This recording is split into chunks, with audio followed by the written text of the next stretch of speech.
Welcome to another episode of the Breaking and Entering podcast. I'm Ed, that's Brandon.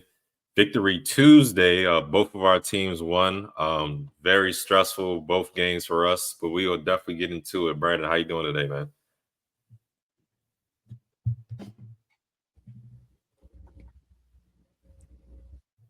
Can you hear me Yeah, I hear you now. I didn't hear you earlier. today? We was talking about the Cowboys Ravens with your lock last week, your guarantee. You said you do Yes. push ups on the air. It was getting close. We was Yeah, texting. We were texting. I didn't know too at first. way too close for comfort for sure. But yeah, got the dub, much needed. Uh, on to Buffalo next week. But yeah, we will recap that game for sure. That's one of our games we'll be looking at. We'll look at this opening drive real quick. The Browns right guard Wyatt Teller, he's out multiple weeks with a knee injury. Dolphins quarterback Skylar Thompson, he suffered a serious rib injury in Sunday's loss versus the Seahawks. Cowboys owner Jerry Jones said his team couldn't afford running back Derrick Henry in free agency after Henry rushed for 151 yards and 2 touchdowns there at AT&T Stadium in his house on Sunday. Raiders head coach Antonio Pierce, he said some individuals on his team made, quote, business decisions during Sunday's loss against Carolina. He said he will make some business decisions going forward himself as well. Pierce also mentioned a possible quarterback change moving forward. Sticking in the AFC West, Derwin James Jr., he's been suspended one game for multiple player safety violations. I think he had a really uh, tough hit on Sunday as well in that game against Pittsburgh. 49ers defensive tackle Javon Hargrove, Hargrave, excuse me, he'll miss the 2024 season with a partially torn right triceps injury. Bengals offensive tackle Trent Brown, he left the loss against Washington. He's likely out for the season with a ruptured patellar tendon. Wide receiver Adam Thielen, he's also out at least 4 games with a hamstring injury. And some tough news, sad news. Hall of Fame quarterback Brett Favre, he says he was recently diagnosed with Parkinson's disease. He's one of probably my top 5 favorite quarterbacks of all time to watch. So many memories of watching that guy growing up. Me and my father used to watch games, especially on night games when Green Bay was beating everybody. They'd be in prime time, Sunday game, all that type of stuff. Watching him. I remember a clip of Randy Moss saying, um, he was on the bench and he got up. He said, "I got to see this Favre out here, Brett Favre." So yeah, tough break for him and his family. Beautiful wife Deanna, and their kids. I hope everything goes well with them moving forward. Yeah, I was shocked to hear that news for sure. Mm-hmm. Hope everything works out for him. Let's get into that game last night. There was 2 games on last night. One was a complete blowout, and the other one, Commanders beat the Bengals 38-33. Jaden Daniels, has he arrived? There's a lot of buzz around here right now. I had basically a breakout game. I mean, look at the stats, man. I mean, I think he had a completion percentage of like 91%. No punts in this game, no turnovers in this game. That was very rare too.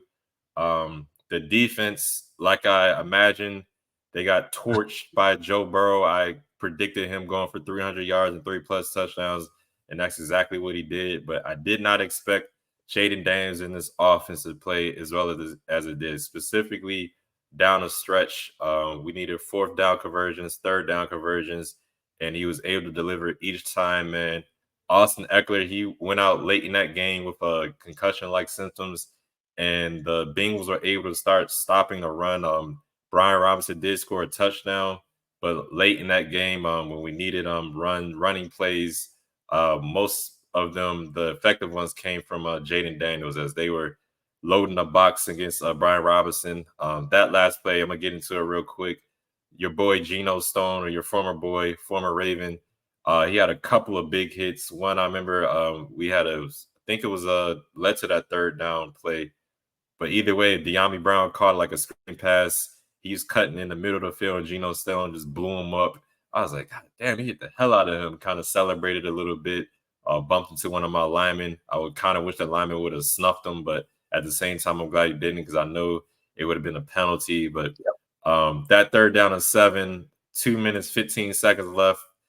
It looks like the Bengals are going to show all out blitz. Terry McLaurin 1-on-1 with the defender, and Geno Stones comes screaming at Jayden Daniels as the ball was hiked. He stands in the pocket, throws a beautiful pass. Just reminds me real quick of in the preseason, there was I think it was the first game he actually played a preseason, but either way, preseason game, I remember him making a similar pass like that down the field near the sideline. It wasn't for a touchdown, but it was for a completion. I was like, okay, I like that. I see what I like from him. Similar type of pass, just perfect, right in the end zone, hitting Terry in stride. Scary Terry. Oh my God, just beautiful. I almost shed a tear watching that, just thinking of all the potential that he showed on that play and the good things that are likely to come. Man, just beautiful, beautiful game from Jayden Daniels, man. I mean, lovely. But that defense, Lord have mercy. I'm glad we were able to hold the ball as long as we did and not give Joe Burrow and crew opportunities to get back on the field and do what they were going to do, because um, I just don't know. Every time Jamar Chase had like 1-on-1 single coverage, it was either a touchdown or a great play. I mean, those 2 touchdowns he had, the first one was on a rookie out of Michigan, Mike Sarenstill. So, I mean, he's a rookie. He's going against a, all-pro receiver. I kind of expected. The second one, I think it was against Benjamin St-Juste.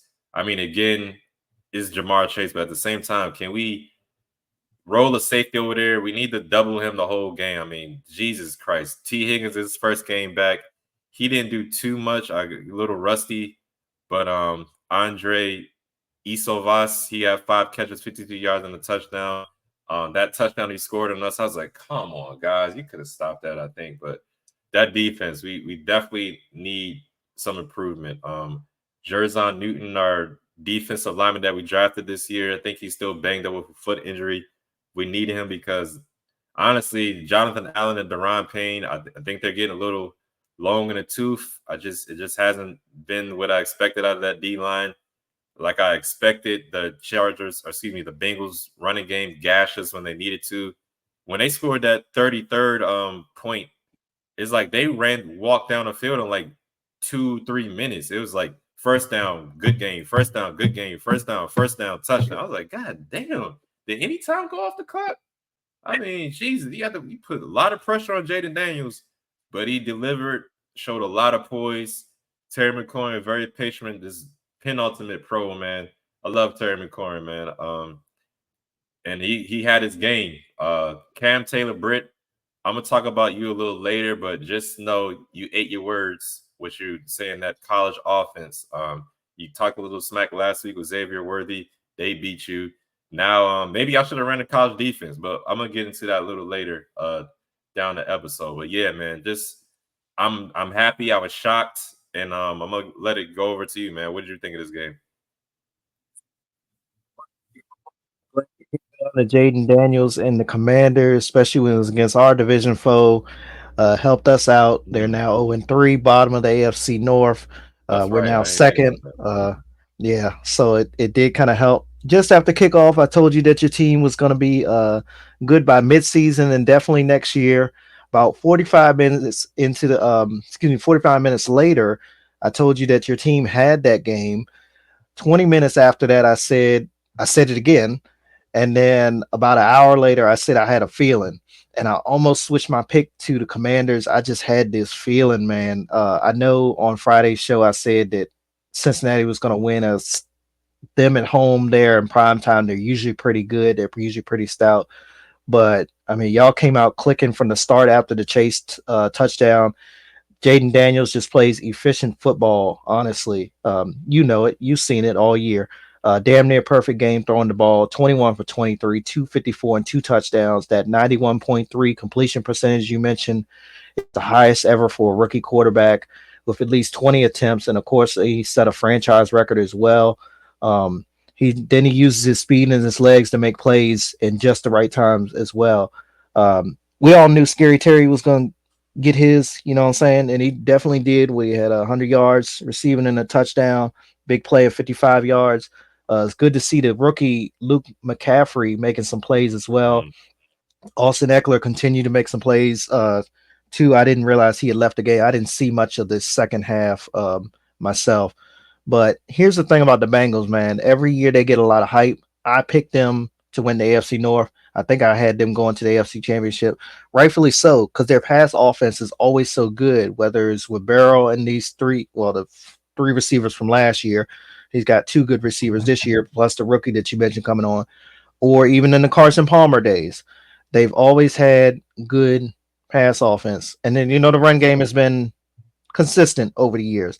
But just as much as they put up in the pass game, they give up on defense as well. And we saw that against Washington um, on Monday night. But yeah, Jaden made play after play against the Cincinnati defense, and they honestly looked a little bit confused out there. You mentioned that that quote before the game. I heard a little bit about it, but I didn't hear it all the way. So that was some good bulletin board material there for the Commanders, and they definitely took advantage of it as well. I like y'all right now because of Daniels. Again, definitely a star right now. He reminds me of LJ, and I think I told you that last night. But I honestly think he has a better arm as a rookie than Lamar did. Lamar wasn't even really throwing Lamar didn't play his whole rookie season either. But Lamar, when he came in, he wasn't really throwing. He was kind of like afraid to throw, and then he'd throw those awkward throws. You know what I'm saying? Jaden's just is coming off that arm like it's nothing. So yeah, good game. Like you mentioned, first game in 84 years without a punt and 0 turnovers. That was a very interesting stat to see. I had no idea it was that until honestly a couple hours ago when I was looking back at this game. So yeah, good win for y'all, 2-1. Thank you again for the beating the Bengals and letting them fall to 0-3. I can't ask for much more from y'all right now. You're welcome. And Joe Big Head Buck that did his best to try to jinx Oh us, yeah, mentioning those stats. And oh yeah, there's only been 4 penalties. It's all by the Bengals. Next thing you know, false start, Commanders. I'm like, damn it, Joe. I know it ain't his fault, but I'm like, God damn it. But yeah. true. All right, before we get started into the next recap, this episode is brought to you by Premium, a CBD and wellness company. Check out their full line of CBD infused products, which make great stocking stuffers for the upcoming holiday season.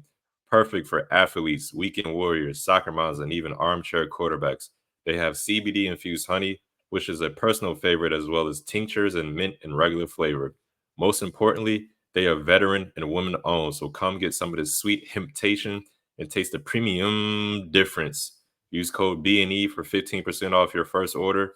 Their website is www.premium.com. That's PREHEMIUM.com. Again, that's PREHEMIUM.com. Now let's get back to our show.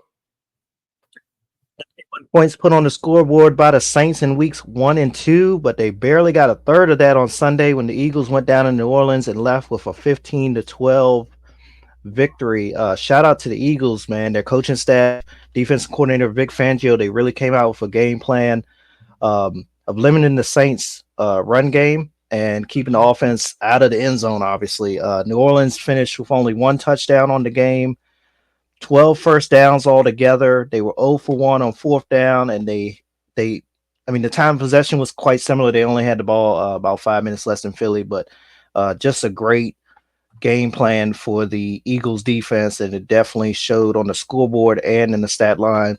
The Eagles secondary finally showed up about a year and 3 games later.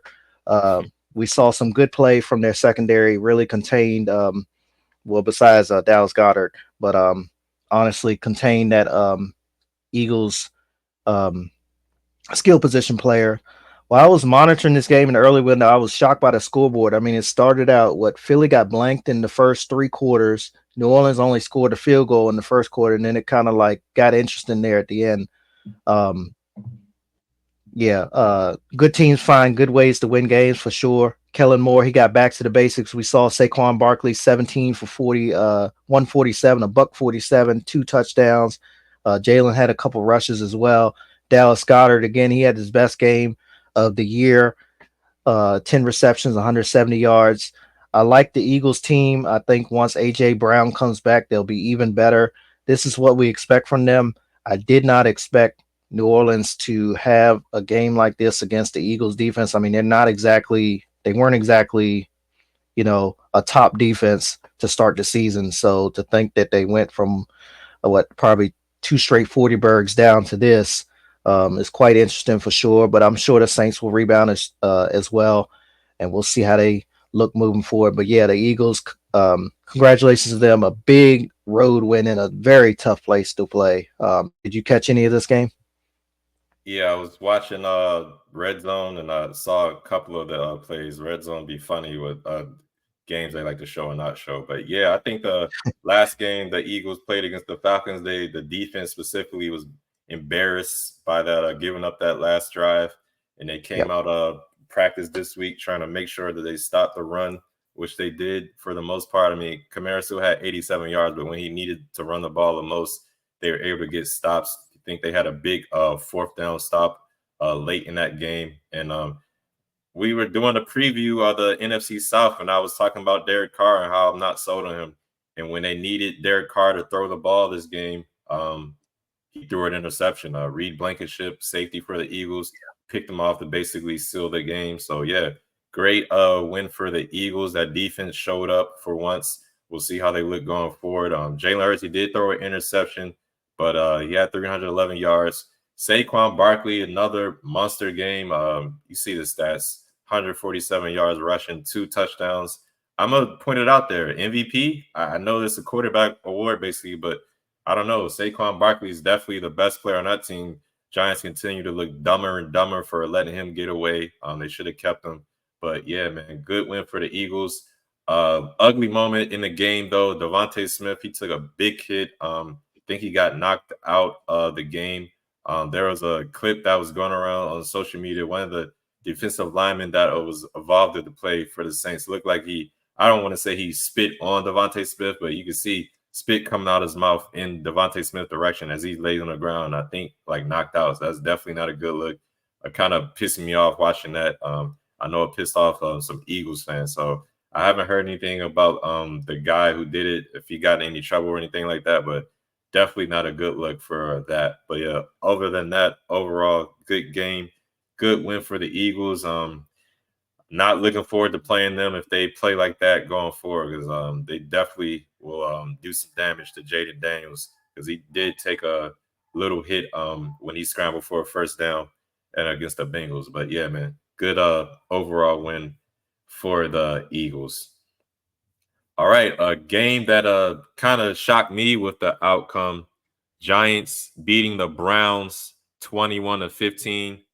Malik Neighbors basically had his breakout game, 8 catches, 78 yards, I believe, and 2 touchdowns. Going into this game, I thought the Browns D line would just wreak havoc on Daniel Jones and our offensive line. I thought basically Malik Neighbors, even though he looks like a stud out there, I thought he would have some troubles with Denzel Ward, but he had like a highlight reel catch.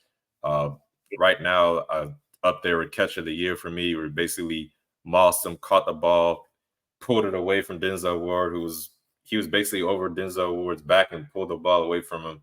I was like, dang, man, that's very tough right there. I think Steve Smith got another one right where he had Malik Neighbors rated as his number 1 receiver, even over Marvin Harrison. And we see how well Marvin Harrison's played last couple of weeks. But yeah,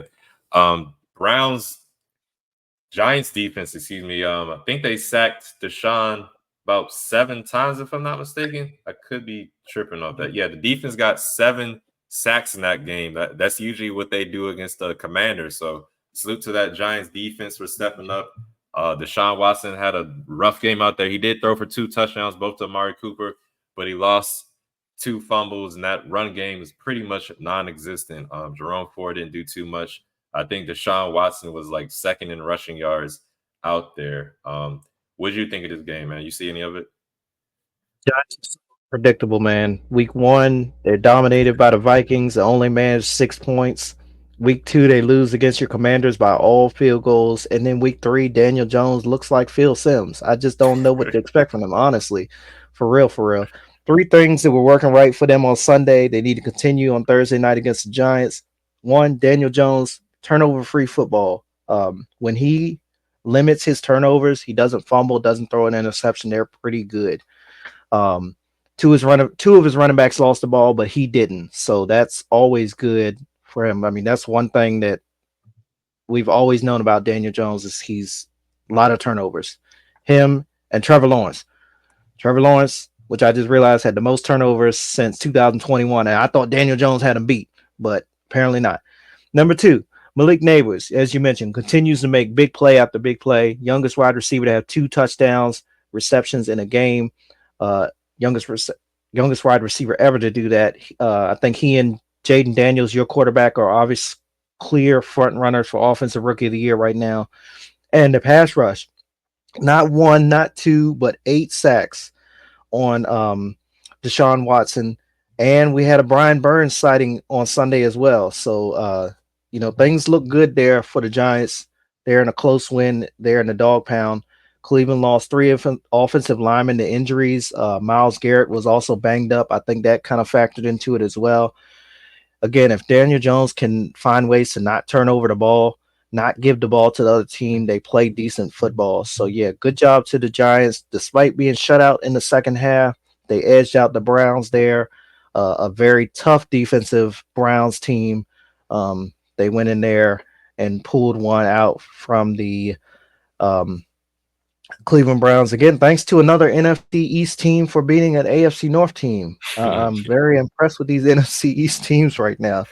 So yeah, good win for the Giants though. Definitely helped Mr. Dayball's seat from not being as hot this week for sure. Yeah, definitely. All right, Colts, Bears. Colts beat the Bears 21-16. I don't know what's going on with the Bears. Look at these last 2 weeks and the Colts opponents. They getting destroyed on the ground. Like they can't stop the run. They almost as bad, might be even worse than the Cowboys as far as stopping the run. And the Bears, for whatever reason, couldn't run the ball. Maybe didn't want to run the ball because you look at Caleb Richardson. He threw the ball. Caleb Williams. He threw the ball 52 times. I mean, can we help him out and get the running game established a little bit? It's kind of weird. Colts, on the other hand, Jonathan Taylor, he showed up and showed out. 23 carries, 110 yards, 2 touchdowns. Helped Anthony Richardson out a lot. He had was only 10 to 20, 167 yards, had 2 interceptions. I was watching Get Up, I think it was Monday, and Teddy Bruschi was like, yeah, he one of his interceptions he threw into a team meeting because they were showing it. He threw like an interception in the end zone, and it was like 3 Bears defenders around the ball. He's like, yeah, he threw it into a team meeting. I thought that was hilarious. But going back to the game, though, I don't know, man. Caleb Williams, you look at his stats. He threw for over 300 yards, 2 touchdowns, but he had 2 interceptions. Roma Dunze, he had a breakout game, another rookie out there without my guy blanking on his name right now, Keenan Allen. He wasn't out there again. So Roma Dunze stepped up. Cole Kmet also stepped up. His play snaps are kind of confusing too, because you look at his numbers, even going back to last year, everybody thinks Cole Kmet's a pretty good tight end. They bring in Gerald Everett this year, and I know the first game, Gerald Everett had more snaps than Cole Kmet. I don't know if that was what was up with that, but I think it's pretty obvious, pretty clear that the better tight end is Cole Kmet. I think the Bears should utilize him more. Another head scratcher to me as far as what's going on with the Bears and how they operate, but yeah, it's not looking good for the Bears. They're about to start getting a lot of criticism. That seat is going to start getting hotter and hotter if they keep losing. Caleb did play a little better. Like I said, he threw for over 300 yards, but more turnovers again. The running game, pretty much non-existent. DeAndre Swift hasn't done too much at all. And then I want to give a shout out to the rookie DN for the Colts, Laiatu Latu, who forced a fumble at the end of the game, essentially won the game. So shout out to him. But yeah, what do you think of this game, man? Go with the Colts. Came down very close at the end, but yeah, good win for Indianapolis there. Both of these quarterbacks need help, though. Honestly, in my opinion, you mentioned the interceptions. Williams and Richardson, they both tossed a pair of interceptions, including I think one of them was on back-to-back drives, so it was like literally change possession right back to back. So yeah, Jonathan Taylor, he again saved the day for his Colts team. Another reason why they didn't trade him 2 years ago when his name was hot in that trade, in those trade rumors. 2 touchdowns, including the 29-yarder in the second quarter. He went untouched on that right side into the end zone. Caleb Williams, though, he nearly answered with a Hail Mary right before halftime. Then DJ Moore, he caught it. He was about a yard short of the goal line. It was a really good throw. That play and the play just after the 2-minute warning, it was 4th and goal. Swift, they handed off to Swift, and he lost 12 yards on the play. I think those two plays kind of sort of proved to be the difference on top of that big play at the end with the rookie defensive tackle or defensive end. I know you mentioned him as your defensive rookie of the year, made that big play at the end. Indy came out, though, in the second half. They really simplified things. They gave Richardson a lot of easy throws, continue to utilize Taylor on the ground, and Ant Richardson's legs as well. Defense finally showed up for once this season. As you mentioned, they've been struggling against the run, and they really shut down this Bears run game. Way too many dropbacks for the number 1 overall pick. You mentioned 52. That's where he was at. Chicago, they got 2 good running backs. I don't know why they didn't use them in this game. But yeah, it wasn't all bad for the Bears in this one. Rome Odunze, he got his first career touchdown as in the NFL, so good for him. But good thing for Chicago, they finished September and they will start October at home. The Colts, they got a little bit of a tough task against the Steelers on Sunday, so we'll see how that goes. Again, I had the Colts finishing second in the AFC South. We'll see how that goes. The Bears, I wasn't too sold on them, so I'm not too surprised where they are right now. I have more on this game, though, later in our show, for sure. Gotcha. Understood. All right, everyone. Baltimore, we got out of Dallas with a much-needed win on Sunday. It started out really good and really fast. Our defense was really stout in the first quarter. Of course, we were stopping the run like we've been doing all this season. We had 2 sacks in the first quarter. Nate Wiggins, he had a big forced fumble on CeeDee Lamb early in the second quarter. Really contained CeeDee Lamb there early on. But then Wiggins, he struggled the rest of the game. But that turnover certainly helped. Kyle Hamilton, he showed up. I know some Ravens fans have been wondering, he had a late surgery in the offseason. I want to say it was like June. They was questioning whether he was 100%, but he really did show up and made some big plays on Sunday as well. I think he plays his best when he's down in that box, down in that 8-man front, when he's lined up as a linebacker. I think they showed one time during the broadcast how many snaps he's had this season at linebacker, slot corner, and safety, of course, his natural position. Love to see him out there making plays. Offensively, came out with the game plan, and we stuck to it. Run the ball and run it straight at him. When we did pass the ball, though, it was for big gains. 56-yarder touchdown to Nelson Aguilar. Our third tight end, Charlie Kohler, he had a 30-yard catch.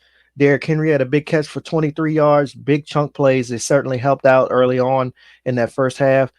And then came the fourth quarter. I had stepped away from the TV for a little bit. I had put my notes down because I'd be taking notes during the Ravens game. And before I knew it, we was up 28-6, just over 9 minutes left in regulation. Excuse me. Dak, he starts to cook. He gets that first touchdown. Then they get the ball back. They get another go right downfield. You could tell our defense was extremely tired at that point.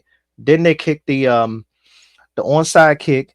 And I remember texting my guy I went to college with, and I was like, hey, I knew they changed the rules on onside kicks, so I had me a blonde moment because I was like, I didn't think they could do onside kicks anymore. That's how pissed off I was at that point because they were starting to come back. And I was like, as soon as I hit the text, I was like, yeah, that's right. They could do onside kicks in the fourth quarter when they're trailing. So this is exactly how we're gonna lose this game. But yeah, things got even worse when Kevontae Turpin caught that touchdown just outside of 2 minutes left in the game. The crowd was back into it. Their team was hyped up, and we did kind of look lost and confused at that point. Again, I was a mixture between mad and scared. Honestly, I've seen this script before, but usually it's at home. Usually we lose these type of games at home when we up 20-something down to nothing or 30-something to whatever. But big time players make big time plays in big games. Those are the words of Steve Smith before when he was playing. Lamar Jackson, he put the game away with that fake 10-yard run. Ronnie Stanley came up and got up in his face, was real hyped up about it. I know Lamar said after the game, he's like, he shouldn't have got in my face like that or something like that. But yeah, shout outs though. I got to give a shout out to the offensive line. I've been tough on them probably since the preseason. They honestly held their own. They performed really well. They held Micah Parsons without a sack. Big was it Demarcus Lawrence as well. Our secondary, they played well until the fourth quarter when they were really probably honestly tired, more so than just getting beat. I mean, you can't ask for more than that. 3/4 a good play like that. Even Marlon Humphrey, okay. I got more on him in a second though. My concerns though, Justin Tucker. Justin Tucker, he missed another field goal. That's one in each game this year. That's three altogether. There's been times when he's missed three all year. So we're definitely a little concerned. I think I told you that I think it's time for another kicker.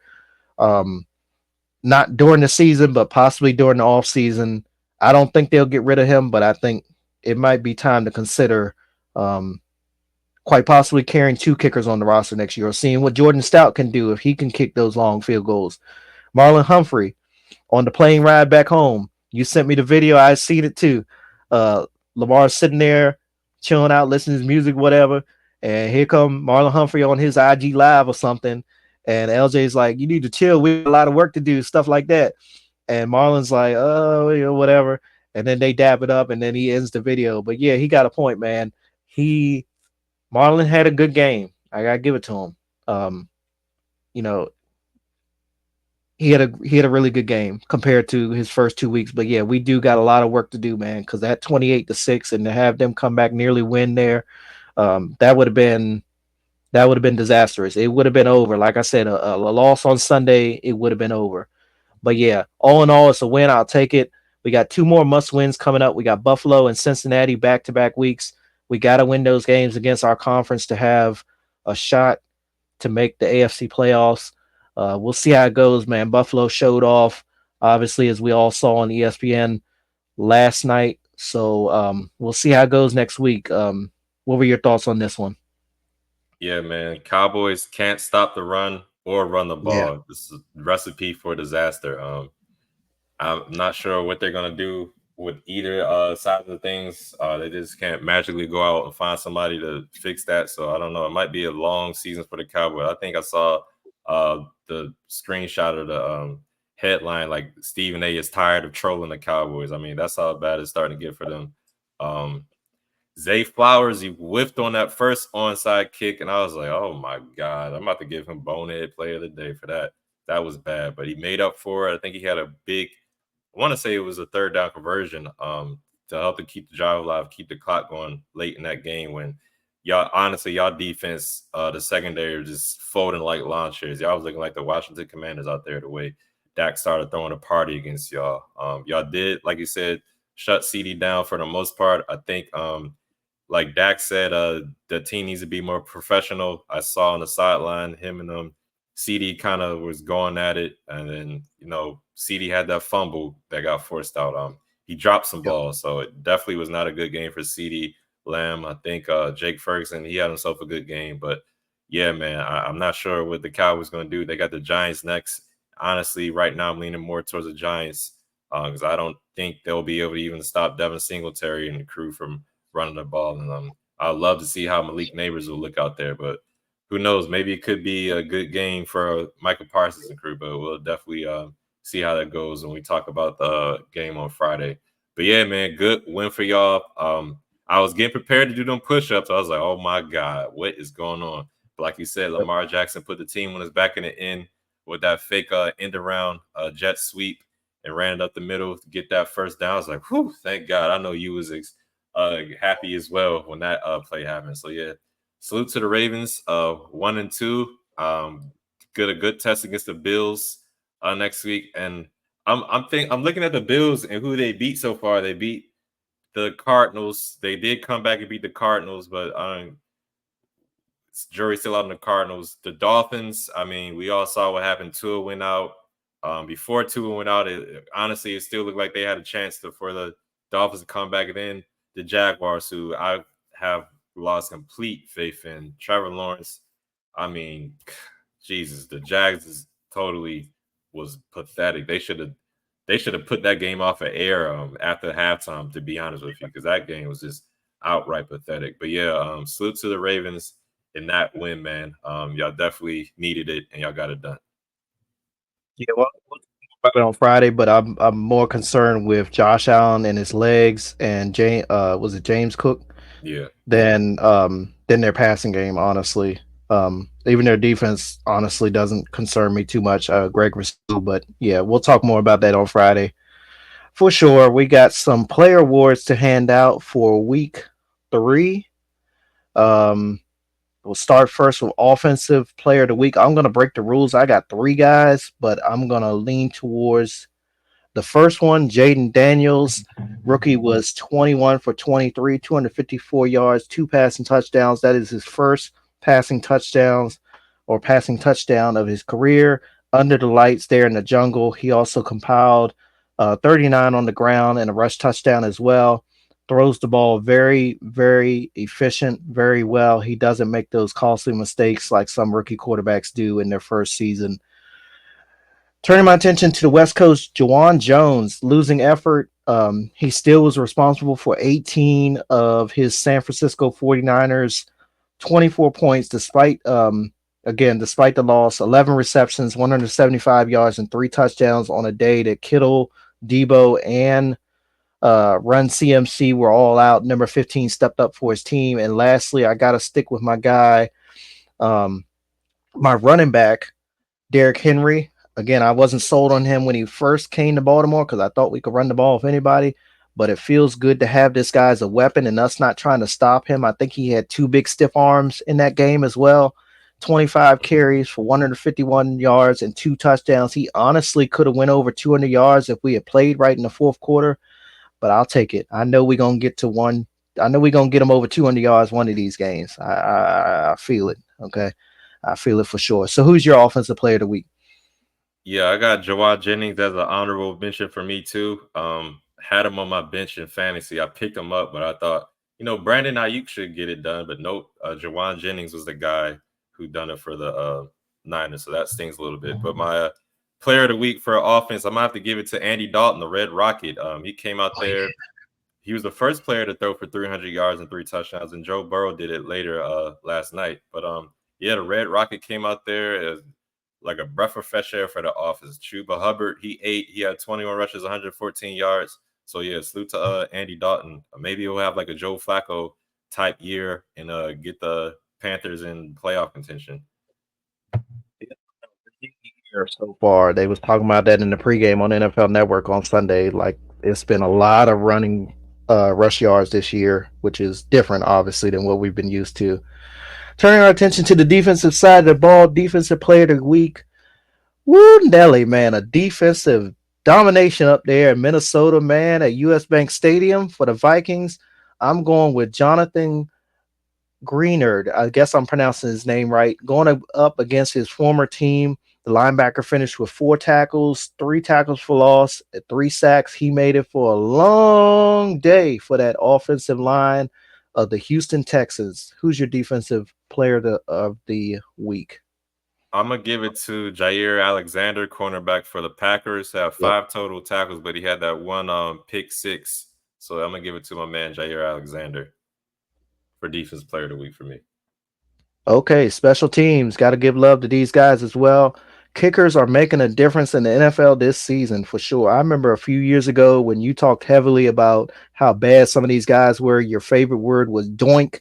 Like, we talk about it every episode, but we're not hearing that much this season because these guys are hitting field goals from 50-plus yards like it's nothing. In a losing effort, though, Brandon Aubrey could be the best kicker in the National Football League, honestly, after watching him. For the Cowboys, he was 2 out of 2. One of those was from 65 yards out. Still had a little bit of room to spare, so he could have probably hit it from 66 or 67 and possibly broke Justin Tucker's record right in front of him.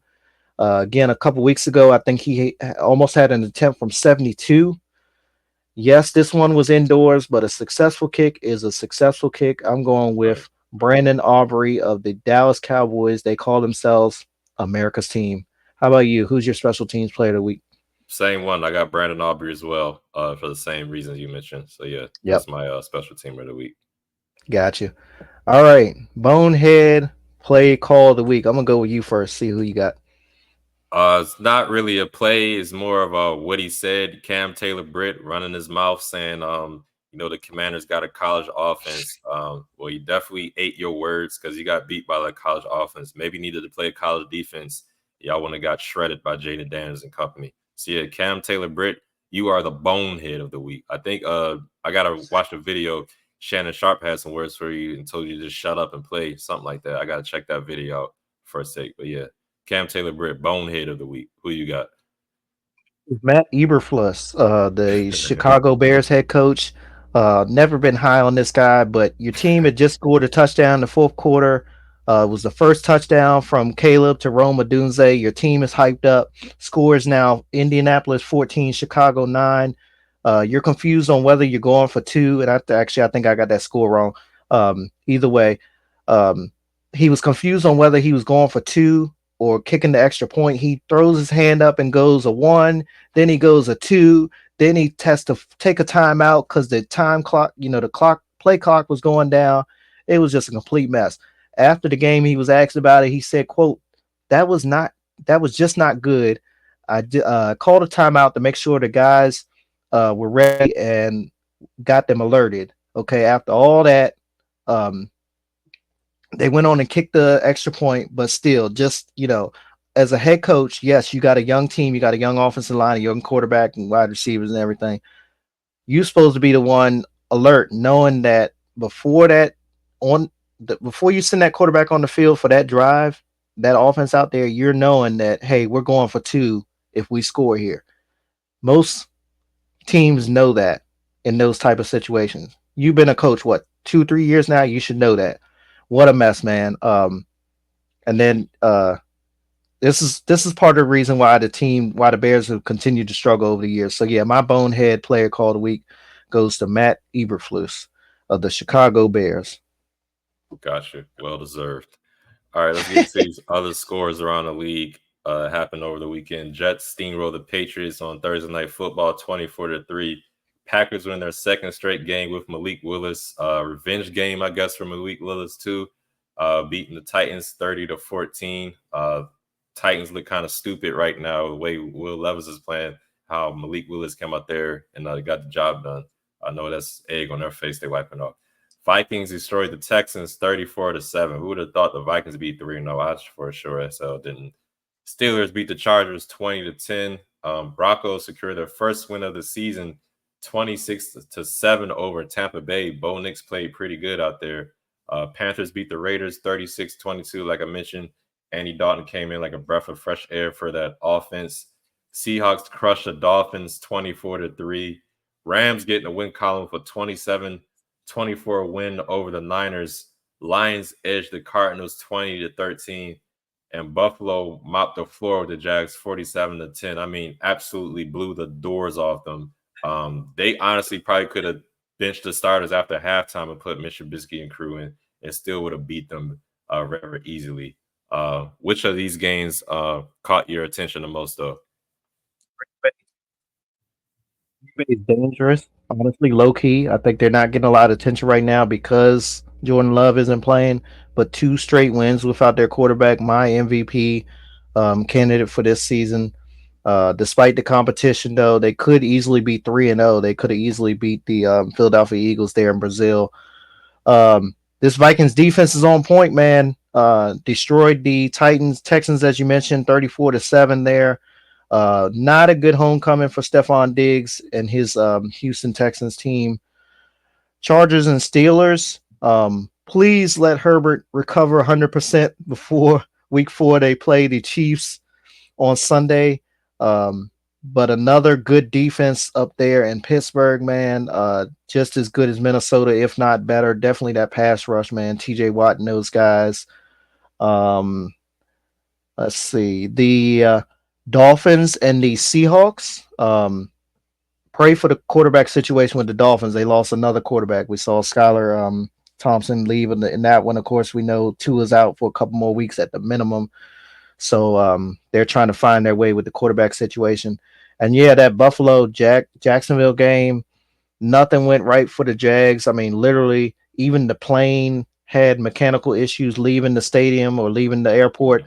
After the game, they didn't leave Buffalo, I heard, until 1 o'clock in the morning. It was just horrendous. I honestly think that Doug Peterson will be the first head coach fired this year. It is. I mean, offense ain't working right. Defense ain't working right. It's just a mess. What about these games for you caught your attention?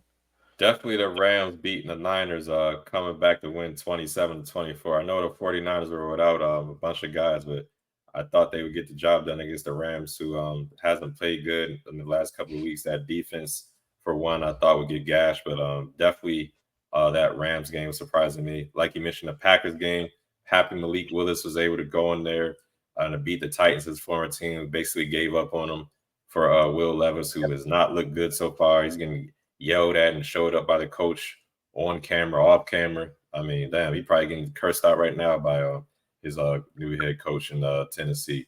But yeah, and the Broncos over Tampa Bay. I did not expect 26-7 score. That was very surprising to me. And then this has nothing to do with NFL. I went to the Colorado game. That might be a game of the season so far. I don't know. I won't. Maybe not for the whole college football, but definitely for Colorado. Overtime win over Baylor. Shedeur Sanders Hail Mary touchdown to tie the game up at the end of the fourth quarter. I mean, just an amazing game. I was happy I got to see that in person. Did not expect the outcome or what it was. So yes, shout out to that. And then also unrelated to football, Anthony Joshua got sparked out by Daniel Dubois in a heavyweight boxing championship out in London there at the Wembley Arena. Over, want to say 98,000 people in attendance. And yeah, Anthony Joshua, they like they say in Britain and London, he took a hiding. He got whooped from the opening bell, got dropped at the end of the first round. He got dropped 3 times overall, then took a shot in the 5th round. He tried to go for an uppercut. Dubois landed a right hand right on the button and put him out. It was shocking to me. I thought Joshua would win that fight, but Dubois looked like a heavyweight champion out there, and he definitely got the job done. So yeah, shout out to Triple D, as they call him, Daniel Dubois.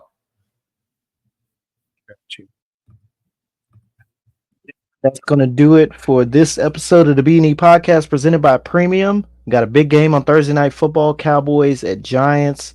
Not sure how that's going to go, but a big battle there in the NFC East. We'll be back on Friday to recap that game and preview some of the games on the Week 4 schedule. Until next time, love one another.